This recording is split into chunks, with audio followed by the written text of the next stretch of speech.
Bismillahirrahmanirrahim. Assalamualaikum warahmatullahi wabarakatuh. Saya Ringgia Nirmala, mahasiswa semester 3 Magister Pendidikan Dasar Universitas Terbuka Jakarta. Pada kesempatan kali ini saya akan menyampaikan tugas diskusi sesi 2, studi komparatif pendidikan dasar di berbagai negara dengan topik pendidikan berwawasan multikultural. Pada kesempatan kali ini saya mendapatkan satu artikel yang berjudul Pendidikan Pendekatan Multikultural untuk Membentuk Karakter dan Identitas Nasional di Era Revolusi Industri 4.0, Literatur Review. Pada artikel tersebut saya mendapatkan 5 hal penting. Di antaranya yang pertama yaitu pentingnya pendidikan multikultural di tengah kemajuan teknologi. Yang kedua, pendidikan multikultural sebagai fondasi dari karakter dan identitas suatu bangsa. Yang ketiga adalah sekolah dan keluarga merupakan ujung tombak dari pendidikan multikultural. Yang keempat adalah strategi nyata untuk menerapkan pendidikan multikultural di sekolah. Dan yang kelima yang terakhir yaitu pendidikan multikultural sebagai bekal menghadapi perubahan dan tantangan zaman. Pengalaman yang saya rasakan dan yang saya lakukan di SD Islam Al-Ikhlas mengenai kegiatan dan program pendidikan multikultural yang pertama yaitu adanya ujian sekolah berbasis proyek, di mana siswa-siswa melakukan kolaborasi proyek, increased collaboration terkait kudapan khas daerahnya masing-masing, sehingga setiap siswa merasa bangga dengan identitasnya, dengan budayanya, dan bisa menghargai budaya dari teman-temannya yang lain. Selanjutnya ada perpustakaan multikultural offline dan digital. SD Islam Al-Ikhlas mempunyai perpustakaan offline dan yang digital. Nah, perpustakaan ini bukan hanya sebagai pusat informasi, tetapi juga sebagai ruang inklusif yang mencerminkan keragaman budaya penggunanya, sehingga mengakomodir kebutuhan informasi dari siswa yang multikultural. Selanjutnya ada pembelajaran seni musik tradisional angklung, di mana SD Islam Al-Ikhlas memfasilitasi seluruh siswa dengan latar belakang yang berbeda-beda untuk mengekspresikan diri dengan bunyi alat musik angklung, sehingga semua siswa bisa melestarikan budaya dan menghargai budaya lain. Dan yang terakhir adalah campaign anti-bully dari siswa untuk siswa, di mana penanaman nilai multikultural itu dilakukan melalui berbagai pendekatan. Salah satunya adalah dengan mengolaborasikan nilai-nilai karakter dengan nilai-nilai multikultural. Selanjutnya, langkah konkret untuk menciptakan sekolah multikultural yang mendukung perkembangan sosial dan akademis siswa. Yang pertama adalah perencanaan pengembangan kurikulum inklusif, di mana mengintegrasikan nilai-nilai multikultural dan nilai-nilai Islami di sekolah kami dengan keseluruhan mata pelajaran. Yang kedua, peningkatan kualitas profesional tenaga kependidikan di sekolah.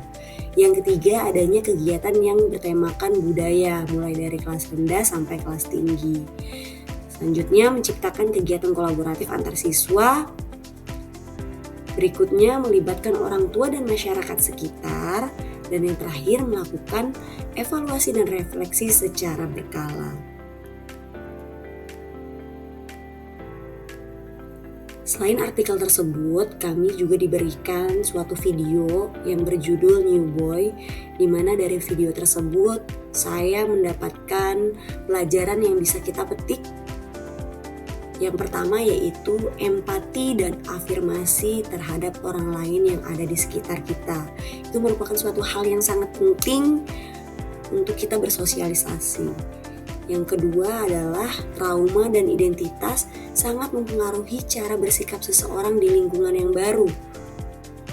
Pengalaman-pengalaman masa lalu akan membuat atau membentuk bagaimana kita bersikap di lingkungan baru. Yang ketiga adalah kesulitan adaptasi karena adanya beberapa perbedaan. Di video tersebut, salah seorang anak yang memiliki perbedaan latar belakang budaya mengalami kesulitan adaptasi di sekolah barunya. Selanjutnya adalah kekuatan dari hal-hal kecil, dari peran guru dan lingkungan, membangun jembatan kebaikan dalam pendidikan multikultural.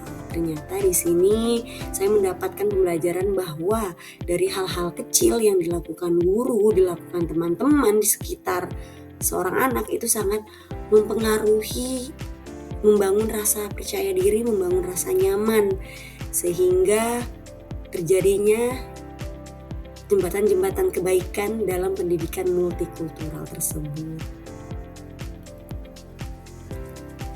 Dari penyampaian yang telah saya sampaikan tadi, ada beberapa kesimpulan yang bisa saya sampaikan, yaitu pertama, pendidikan multikultural perlu ditumbuh kembangkan baik di pendidikan formal maupun non-formal, karena Indonesia memiliki potensi yang sangat kuat secara kultur, tradisi, dan lingkungan geografis, serta demografis yang sangat luar biasa kuatnya dan luar biasa besarnya.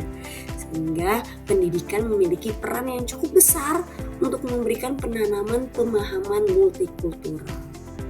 Selanjutnya adalah kegiatan dan program pendidikan multikultural sudah diimplementasikan di SD Islam Al-Ikhlas dengan langkah-langkah konkret seperti perencanaan pengembangan kurikulum, peningkatan kualitas profesional tenaga pendidikan, kegiatan yang bertemakan budaya, kolaborasi antar siswa, melibatkan orang tua dan masyarakat sekitar, dan tak lupa evaluasi dan refleksi yang dilakukan secara berkala. Yang terakhir adalah dari film New Boy tersebut memberikan gambaran yang sangat jelas bahwa kekuatan dari hal-hal kecil, peran guru, peran teman, peran orang-orang di sekitar itu dapat membangun, dapat menjadikan jembatan kebaikan dalam pendidikan multikultural tersebut. Adapun sumber-sumber yang saya gunakan dalam presentasi kali ini adalah sebagai berikut. Dan cukup sekian presentasi yang dapat saya sampaikan. Semoga presentasi ini bermanfaat bagi Anda semua.